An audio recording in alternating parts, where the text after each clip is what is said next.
Heart murmur is an extra heart sound which could be heard when your doctor examines your child with a stethoscope.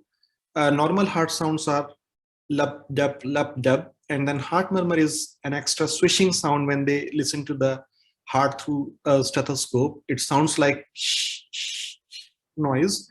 Uh, Normal heart sounds, they are produced whenever the heart valves open and close, whereas the heart murmur could be produced by some turbulence in the flow, even in the normal heart, sometimes through some cardiac defects.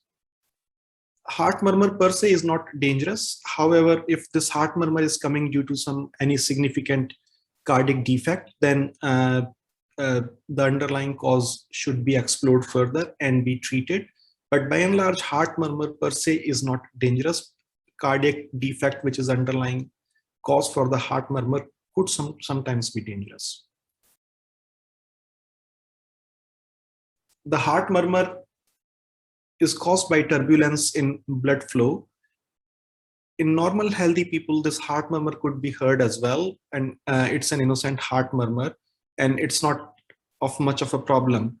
However, some cardiac defect like heart valve abnormality or any hole in the heart, any heart muscle disease, or even severe anemia can produce heart murmur. When we talk about the heart valve abnormality, sometimes narrowing of the heart valve or leaky valves, they produce this extra swishing sound. Or when we talk about hole in the heart, in any heart chamber, if there is a hole in the heart and blood flows through that hole, it produces that extra swishing sound. Sometimes heart muscles are weak and they can cause leaky valves. And on other occasions, the cause could be outside the heart. For example, severe anemia, when blood is moving a bit too fast through the heart, and it can produce swishing noise and heart murmur. Most of the heart murmurs, when we talk about heart murmur itself, they are not genetic. The cause for the heart murmur, for example, someone who is having heart valve abnormalities or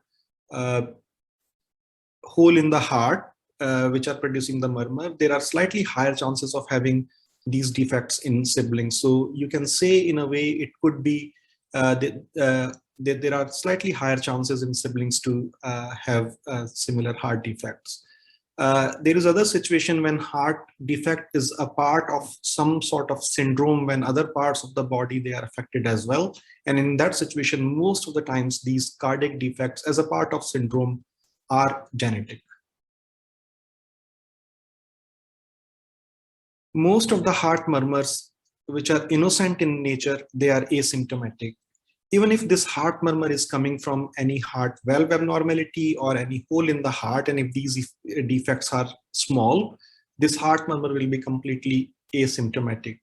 However, if the cardiac defect is significant and heart is not functioning optimally, then children, they may have some symptoms, and these symptoms, they are quite varied, and it depends on the age of the child, but it is sometimes like feeding problem in the child, breathlessness, inadequate weight gain, palpitations, excessive sweating, effort intolerance, disease spell, bluish discoloration of their skin, we call it a cyanosis, or sometimes disease spells.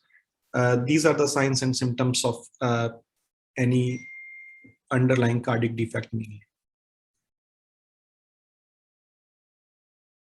So the very first assessment of heart murmur is through a stethoscope. When doctor listens to the heart, they hear this heart murmur sound, swishing sound, which can be soft or which can be harsh. Normally soft sounds, they do not indicate any underlying major cardiac defect, and the harsher sounds, they might suggest that the heart defect might be significant. The gold standard test for diagnosing heart murmur is an echocardiogram. This is a cardiac ultrasound scan, which is similar to the pregnancy scan when we diagnose, when we do ultrasound scan of the heart and take pictures of moving heart with blood flow in several different planes. They are approximately 30 to 40 pictures of the heart to find out heart valve structure, any hole in the heart, or heart blood vessel connection. So it's a complicated procedure. It's a complex procedure to do it. It takes 20 to 30 minutes.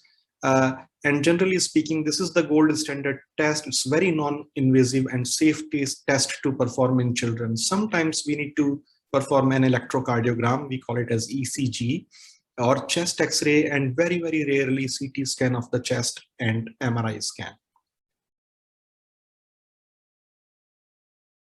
Most of the heart murmurs, which are innocent in nature, they do not need any treatment. After normal echocardiogram, parents and patient is reassured and they do not need any further follow-up. However, if there is a cardiac defect identified on scan, for example, hole in the heart or any heart valve abnormality, they all need some sort of monitoring. In fact, small holes, they heal up by themselves on subsequent scans, and they are discharged from the clinic. Or if the heart valve abnormality is mild and it's not progressing, after a few years of follow-up, they are discharged. Very few, small small proportion of patients who have larger holes in their heart, they do need some sort of treatment. Heart valve abnormality, which is significant, might need treatment, which includes valve repair or valve replacement. Even for the holes in the heart, there are non-surgical procedure, keyhole procedure, and these holes could be closed with minimally invasive surgery, or sometimes they need open heart surgery if the defect is significant.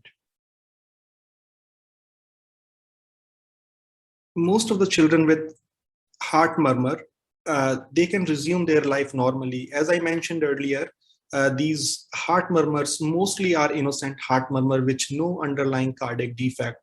And heart murmur per se is not a cardiac condition. So heart murmurs, they can persist for lifelong, even if they don't have any underlying cardiac condition. Or heart murmurs, they can come and go, and they are very transient in nature. Even children with small defects like small holes or a small heart valve abnormality, they can do normal daily activities or any sports without any problem. If the cardiac defects, they are significant and the heart is compromised in that situation, your doctor will do careful assessment on the child, will do repeated scans of the heart, and will do heart risk stratification. And depending on that risk stratification, you will be given a specific advice for either they need restriction of activities or no restriction of activities, or some restriction of activities. But by and large, most of the heart murmurs, they do not pose any significant risk with the activities. However, they need to be assessed before a proper cardiac risk stratification could be done.